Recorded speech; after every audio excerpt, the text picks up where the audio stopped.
Well, here I am. I'm at Frontenac Provincial Park.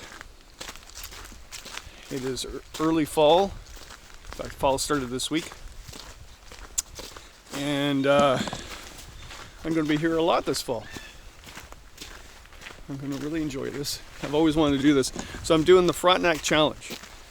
It is a challenge that was created by one of the past superintendents. I'll give some history throughout this video series, but yeah, it's 11 loops and I have to be done by October 31st, and it's now, I don't know what it is, it's late September. So I've got quite a bit. I got, I think, 5 weeks to do this. So I'm going to do a series of day trips and maybe some overnights. Actually, not maybe, some overnights. A couple of big loops that I don't really want to do it in one day. And I want to go backpacking. So I'm now walking from the parking lot to the main office. And this is all new to me. So I think, so what today I'm going to do today, so I'm going to do 2 small loops just to get myself in shape for this. I'm going to do the Doe Lake. And what's the other one? The Gorge. I remember it to be the Gorge. Oh, here we are right here. Doe Lake and Arab Lake Gorge Trail. So Doe Lake is 3 kilometers. Arab Lake Gorge, remember, to be 1.5. And yeah, I'm going to do 2 today because I got time. And why not? I'm blabbing. I'm just going to go hiking. I'm going to enjoy this. Here we go. Okay, here we start our way through. It splits off here.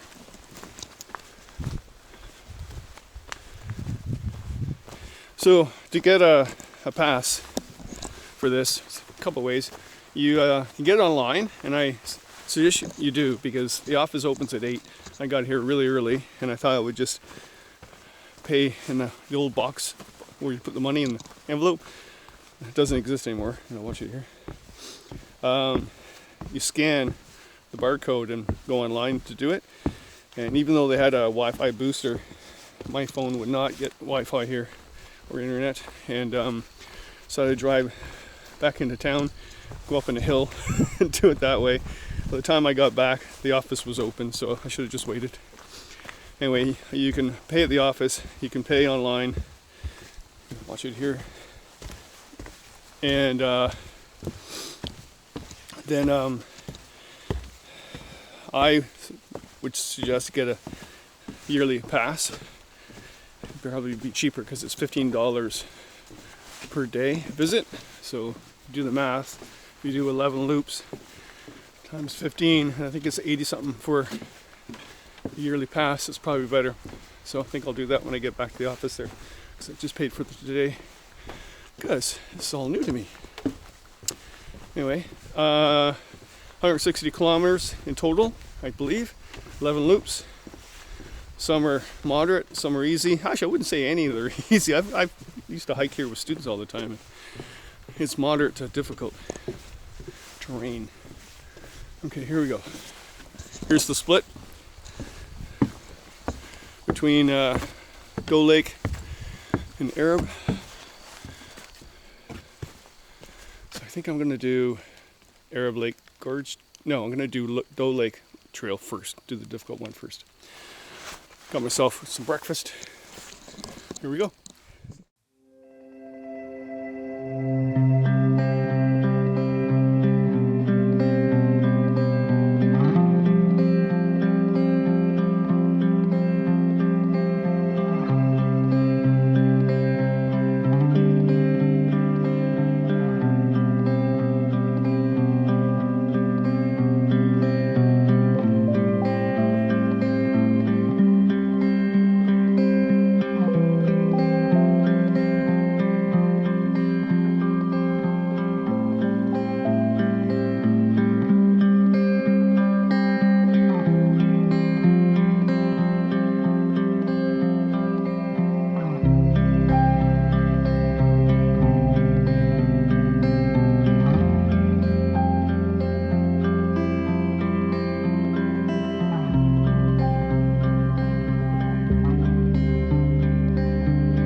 And along the way, I'm going to be showing you stuff. This is usually the time I go back teaching part-time.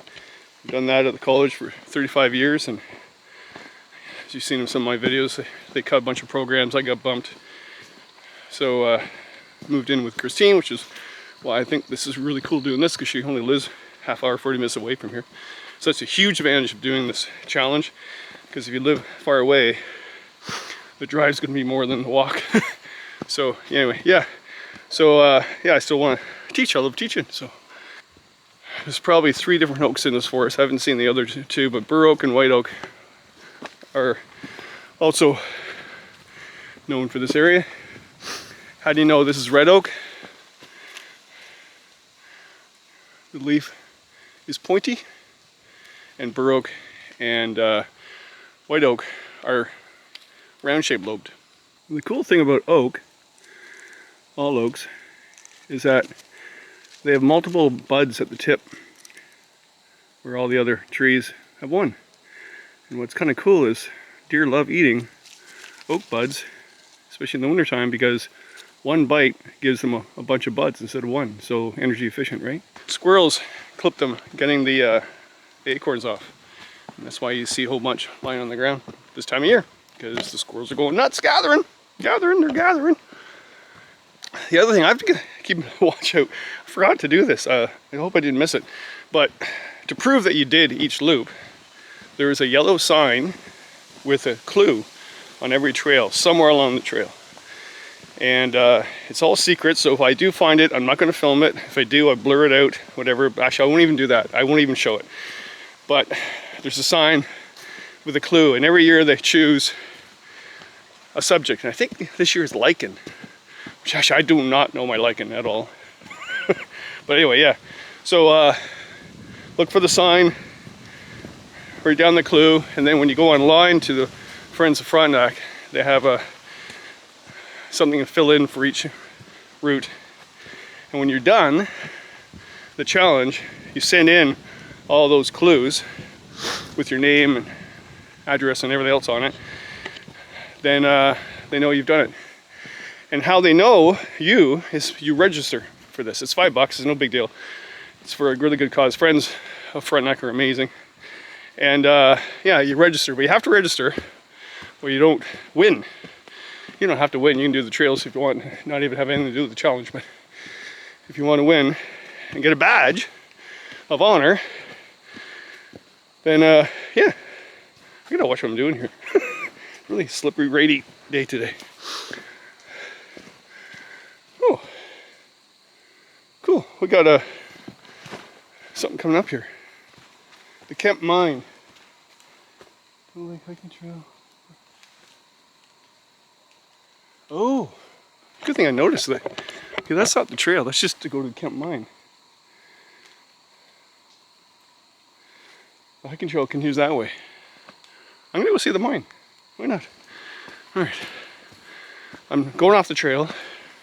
So in theory, the clue wouldn't be on here, it would be on the main trail. But I remember this mine. I think it's a mica mine. Lots of history in this park.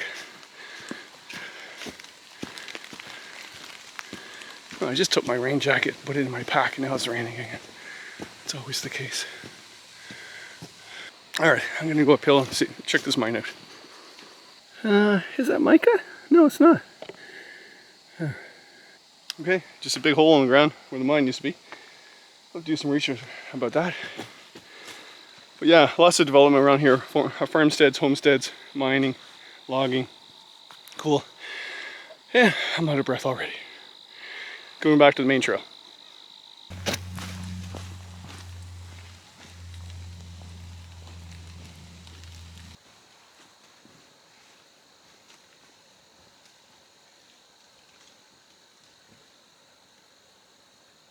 And there's the other oak, right beside it. Red oak, see, pointy, round. So here's white birch, and you're like, gee Kevin, I don't see the white bark. Well, there's the leaf, has serrations, sharp serrations, whoops. Sharp serrations like a saw along the side. At the base, what we call, does not have a bum crack. It attaches right to the stem. See the lenticels? Looks like a pretzel, like salt on the pretzel. Okay, so that's what a birch has before it matures and gets the white bark. You've got yellow birch, which actually looks similar. It doesn't have as many lenticels, but bite into it. It tastes like wood. It's a white birch. If it tastes like wintergreen, it's a yellow birch. I don't think yellow birch be around here. They're more, they're not in eastern Ontario that much. They're more, well, Lake Superior, they're all over the place. More at Algonquin, you'll find them too. And they have papery bark just like white birch, but it's golden color. Yellow color, yellow birch. And the other is chokecherry, which is similar. It also has lenticels. Now if I bit into this, because the leaves look similar too, if you bite into it and it tastes awful, like a real pungent, smells really bad too, then it's a cherry. I'm gonna hurry up here, I'm blabbing too much. I got hiking to do. I gotta hike. Oh, there's, oh yeah. Okay, here's another tree. This is basswood. Really big leaf. It feels like cork, really soft. Actually one of the softest hardwoods. But yeah, basswood. It's deciduous trees have sap. Like you would tap them like maples and stuff like that in the spring and gather their sap. And then you have to boil off the water to get the sugar. So it's, I think it's 82% water that it has. And so right now, fall is coming, cold nights, warmer days, triggers the deciduous tree to say, ooh, if I had that sap, which is 82% water, left in my trunk when it starts freezing and winter comes, what happens when water freezes? It expands. So with expansion, it's going to crack the trunk, the bark of the tree, open it up to diseases and insects, and kill off the tree. So they're like, well, I don't want that to happen. So it actually puts all its sap, water and sugar into the root system.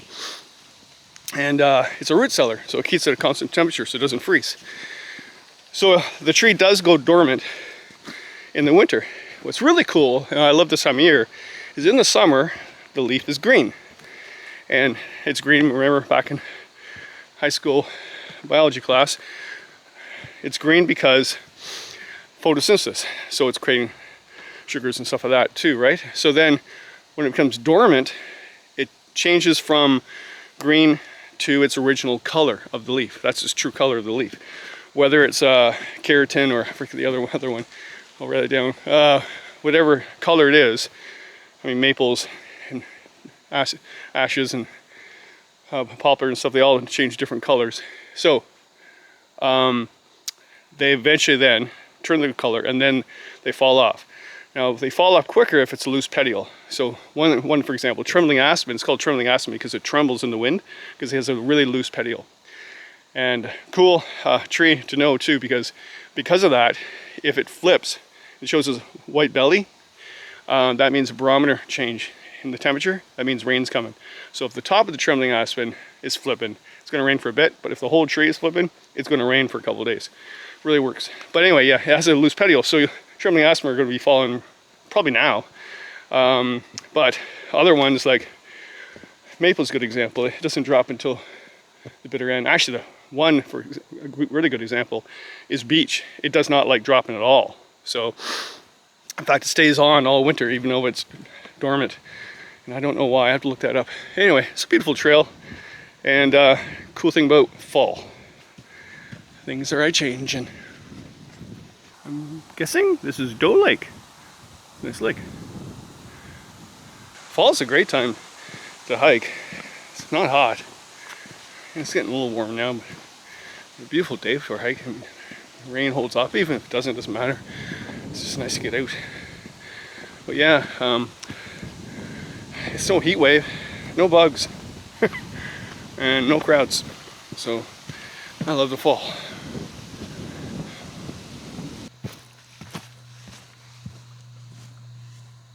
Look at that pine. Wow, cool. So that's a wolf tree. What I mean by wolf tree is that It's a tree the loggers didn't want because, well, it has too many limbs and too many knots to make good lumber, so they left it. And that's why it's old and still here. And loggers would call it the wolf tree because the lone wolf. That is one massive beaver dam. Holy jumping. That's huge. Beavers are awesome. I know I'm going off on a tangent here, but I'm missing teaching at this time of year, to be quite honest. So anyway, I'm going to share my knowledge while I'm out here with you guys instead. Beavers, they have to always chew because if they don't chew and grind their teeth down, the teeth will grow up in their head and kill them. So their eyeballs also have a different eyelid, so they're going to see underwater, and that's kind of cool. They also make lodges around here because of the rock. So in southern Ontario or in the south, where there's not a lot of rock, it's actually earth along the river or around the shoreline. They make their lodges in the bankment, in under the ground. But when they go north, they can't do that because they can't dig the rock. So they adapted to build a lodge built out of sticks, and they go underneath it to live, have their babies, and over winter. Now, they don't go dormant. They actually, in the wintertime, they actually right now are gathering as many saplings as they can, diving down deep into the pond where it doesn't freeze, and then sticking them in the mud, so they actually have a food source. Cool. Yeah. Beavers are amazing. And if you know about Archie Blaney or Grey Owl, he's the one that saved them. That's why we have them on our nickel. He was Archie Blaney or Grey Owl. He was an Englishman that left England and was a ranger at one time. Then he masqueraded himself as a First Nations person, and then started writing as a First Nations person, became a well-known writer and speaker. And I'm pretty sure the First Nations people knew that he wasn't real, but yeah, his secret wasn't found out until after he died. Another cool point about beavers, trappers loved them to make hats out of. It was a lot of source of income for them, and it was the fad or fashion back in England, back in Europe. Beaver hats. They actually used the fine hair of the beaver, not the coarse hair. But in the production of it, they use mercury, and they say that's where the term Mad Hatter came from. You're wearing your hat all the day, sweating, mercury goes into your blood system and makes you go crazy. Mad Hatter, beaver hats. Okay, I missed it on camera. Oh man, I missed it on camera. I left my big zoom lens in the car too, because I didn't want to carry it. Anyway, I thought it was a small bear, but it wasn't. It was a fisher. It was Stylidaea family, musk, weasel family. And they're more common than you think, actually. And because it's early in the day, that's probably why I saw them. Cool, very cool. That's worth the walk right there. So they're about the size of a baby bear. Well, maybe not this time of year, but anyway, small, larger than a ermine. Ermine's like smaller than a squirrel. They're the ones that turn white in the wintertime with a black little tip tail. Then you've got the pine marten, which is the size of a large cat, and its ears are kind of pointy, and it's got a urine-stained bib, well, yellowish bib on its chest, and loves climbing trees. Really curious too. So you have the ermine, the pine marten, the fisher. Wolverine is in that family, but you won't see them here. And I didn't see them when I was in Opaskways too, which is supposed to be the largest population of them in Ontario.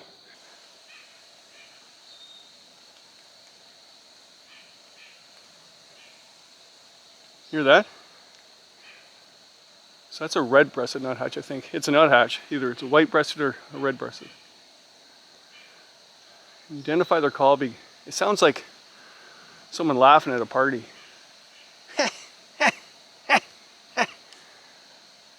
And if I remember correctly, the red-breasted doesn't laugh as much as the white. The white one sounds like my sisters all having too much wine at Christmas. True story. So yeah, I don't see them, but I hear them. And when I worked in bird studies, we were taught how to identify birds more by sound than by sight, because you usually hear them more than you see them. And I don't see them.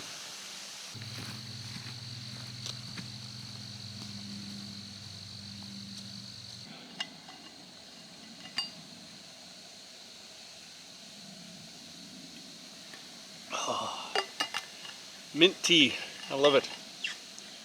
Little break looking over the lake, kind of cool. Oh, it's the first one. I don't even think I'm halfway done. And this is only 3 kilometers. The longest one is 20 kilometers, I believe, even more. It's called the Slider or something like that, and it's legendary here. But I'm not doing that one right away. I'm gonna get in shape first. So yeah, but the terrain is rugged at Frontenac. It's kind of cool. They're very diverse species. Yeah. Anyway, break time. Time to go. Just in case you don't know, right behind me is the mature white birch with the white bark on it. And it gets flaky now and then because it's exfoliating its outer bark, meaning it's dropping its skin, just like we get duff coming off our skin. Flakes of skin coming off. Makes really good fire starter. You know, don't peel the thing off the tree. You can take the exfoliated parts, even on the ground too, but it burns really well even when it's wet because of the oils in it. I still haven't found this clue. I hope I didn't miss it. This is what I'm going to be worried about the entire time, is if I miss the sign.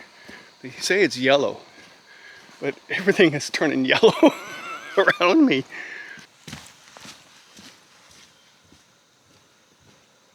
I found the first clue. No, I'm not telling you where it is and what it is. But this year's subject matter is lichen. So all the clues have to do something with that. Very obvious sign, so you shouldn't miss them. I was worried about missing it. But yes, it's yellow, rectangular. This one was nailed to a tree. It's metal, red trim around it, name of the trail on it, and also the clue. Cool. One down. 10 more to go. Glad I'm doing this in the fall. I mean, they only have it in the fall. They have a canoe one now too. I think it's in June. It started this year. I didn't do it. I'll look into it. Kind of cool. But fall is better for hiking in the woods, I do believe. Blue jay calling. Jay says its name. They're a mimicking bird, like a parrot. And what it will do, it will go to a red-tailed hawk that's ready to go hunting, or Cooper's hawk or whatever, and it will call out like a hawk, so all the other animals in the forest know there's a predator around. And the hawk hates it for doing that. But yeah, guardian of the forest they're called. Very intelligent birds. They're actually not true blue. It's the way the light hits their feathers. They say they're more black colored than blue, but anyway, blue jay. And some migrate south and some don't. So right now, that individual there, I don't think is migrating. The ones that are migrating are all gathered in groups and flying around together right now. I'm fogging up my glasses. All right, cool. Rugged trails, but well maintained by the park. Hats off to them for that. Just gotta watch it on those boardwalks when it's wet. It can be slippy. Okay. I think we're getting close to the end of this one. I'm missing getting all this wildlife on film. I gotta be better to capture them on film. Anyway, rough grouse, two types of grouse: spruce grouse, rough grouse. Spruce grouse is a northern species, so it wouldn't be here. And they can be easily identified because they have a red patch. And rough grouse do not have that, but they do have bar markers on their tail and black color on their heads. And yeah, rough grouse, very common. I heard him because when he flew, air gets under their wings and you hear the whoop, whoop, whoop, whoop, right? They also will attract a mate by standing on a log and with the air pockets under their wing. That's how they ask someone else out for a date. Sometimes I've done that. Will you date me? Yes. Growing up in high school, I had a speech impediment. I had a stuttering issue. Didn't we all? That is cool. That is called determination. That's what I call that.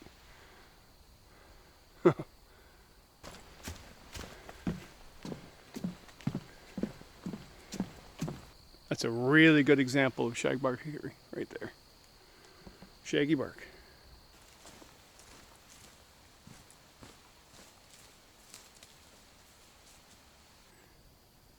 Okay, so what's on the forest floor here? Well, that, by the way, is elm. It's serration, but I know it's elm because we call one bum cheek is bigger than the other. The base of the leaf isn't symmetrical or even. One's bigger than the other.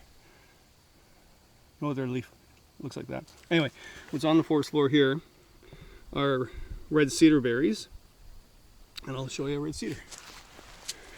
Okay, so here's red cedar, and what's really cool is one red cedar will have the berries and the other one will not. So red cedar, its needles are not like white cedar at all. Close up here. Looks like a little tiny bush actually. I think I got it right. If it has the berries, it's the female. If it doesn't, it's the male. So there's a fancy word for it, I'll put it down here, but basically each tree has its own sex. So it's either a male or a female, and they cross-pollinate. If, and this is really cool, if there's actually all males and no females, some of the males will flip to become female, or vice versa. If there's too many females than males, they'll flip and change their sex. And there was one found in England just, I think, last year that was 4,000 years old, and it just switched its sex because there was no other species around it that it could mate with. These berries all around here, birds love them. Okay, forest forests cover them. And supposedly that's what they used to make gin out of. You can eat those berries, put them on your turkey for Thanksgiving if you want, but they're very bitter, very acidic, so don't have too many of them. It's almost like pepper. Those are a lot of berries. Cool. I would even say, well, there's a male right over there. So there are some without berries. But look at this one, it's full of berries. Holy jumping. More cluster of berries on the tree, especially, actually common buckthorn's known for this. Harsher the winter, because some of these berries are called starvation berries. So common buckthorn, for example, they taste terrible. The birds don't like them, and they'll only eat them if they have to.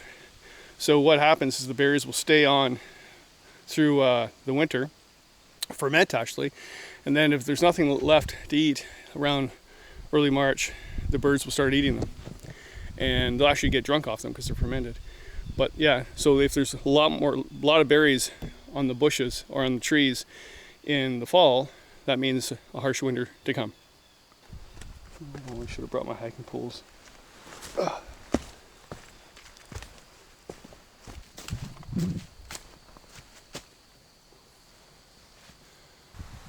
Check this wolf tree out behind me. That's bigger and more impressive than the other one.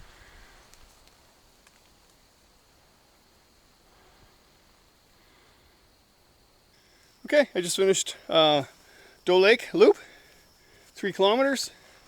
I don't know what time it is. Probably took me a couple hours. A little slow today. Also stopping along the way, look at trees and stuff. Kind of cool. Now I'm going to do another one today because they're both short. So why not get two done? And I like being out here. So it's the Arab Lake Gorge Trail, which I've been on many times, and I really enjoy this one. So yeah, I think this is 1.5 kilometer. Right, here we go.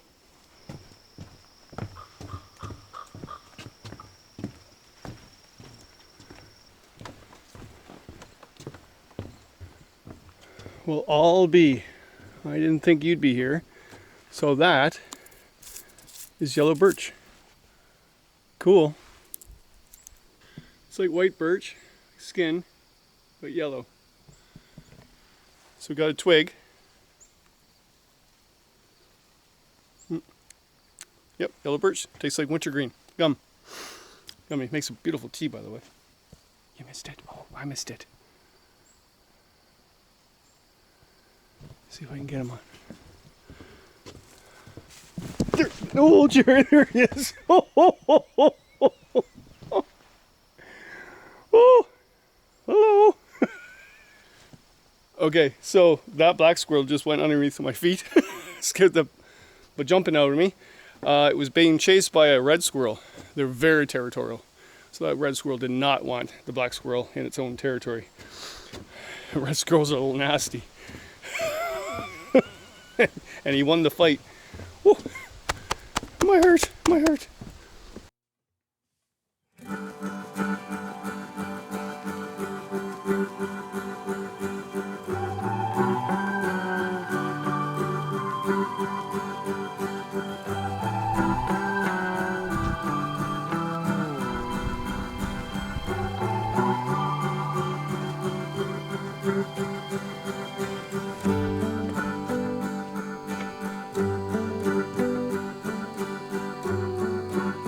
That's a perfect yellow birch right there.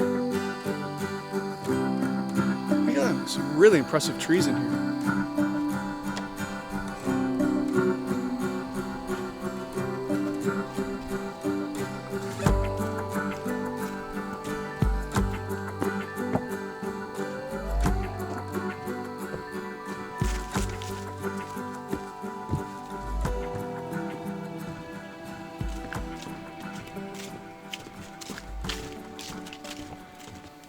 Hello. White-tailed deer. Pretty darn skinny. You ask me. Hope he's okay. Hi. Tail might flap up. Usually the males do it. It's a warning sign to all the other deer that predators are nearby. If you look to the left, you can't really see it, but that's its young from this year. Okay, I'm leaving. I'm not disturbing the deer, especially with the young. She's hoofing the ground, not like me here around. So yeah, it's their home, not mine.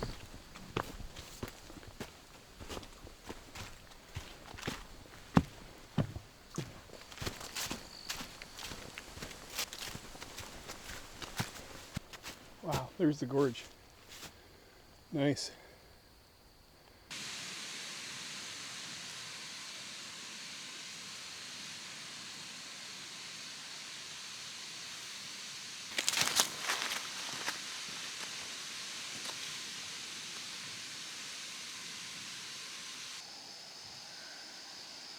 Well, I'm almost done. Just sitting on the bench, having myself my lunch. And before I leave, I'm going to check for ticks. Yes, this area is known for ticks. Actually, a lot of southern Ontario is known for ticks now, and northern Ontario. So yeah, just check for ticks. And I use this stuff. Okay, I spray it on my pant legs, and I wear pants, not shorts, and tuck. I got these special pants that I don't have to tuck them in my socks. They have a pull cord strap on the bottom so ticks don't crawl up. And then I'm going to put my clothes in the dryer when I get home. It's the first time I said that. Yeah, so once again, I moved in with Christine. I sold my house, and every time I was there I always said it was Christine's place. And now it's our place. Wow, ooh, those are some deep emotions going on. That's the first time I said when I get home. Okay, that's a good feeling. So yeah, and I'm going to put my clothes in the dryer, and that will get rid of the ticks. And if you bring your dog, check your dog too, but also check your body, check your armpits, check your groin area, check any damp, moist areas. They love that area. I don't know how many ticks I've had on my body. Just be cautious about it and get them out. And when you get them out too, get tweezers. Tweezers are better. You can get those tick removers, but I get little tiny tweezers, which I have in my kit, by the way. And you actually get the entire tick out of you.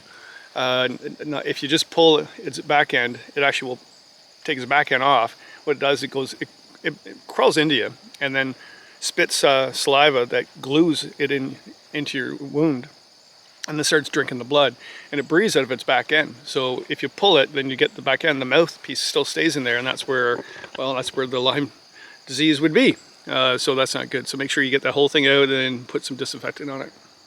But I'll check. I don't think I got any today. So they do go in long grass. So I kept on the trail most of the time. It should be good. Awesome.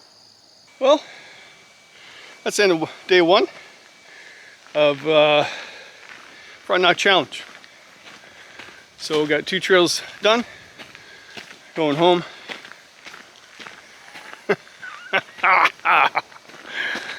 Anyway, yeah, going home, and maybe a couple of days to do another one. And this will be a continual series of walking, hiking, backpacking, and nature stuff. Random stuff. A little bit of knowledge in my head that just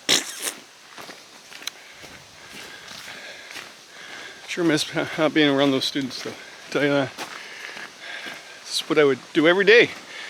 I didn't say too much of it because I taught at risk, guys, so if you ever seen any of my students on film, they weren't the students. They're not allowed to be on film. But anyway, yeah, hope their program's going well. Hope their the instructor's doing well. And I really miss my colleagues. So if you're out there, keep it going, man. It's really important. Okay, off we go.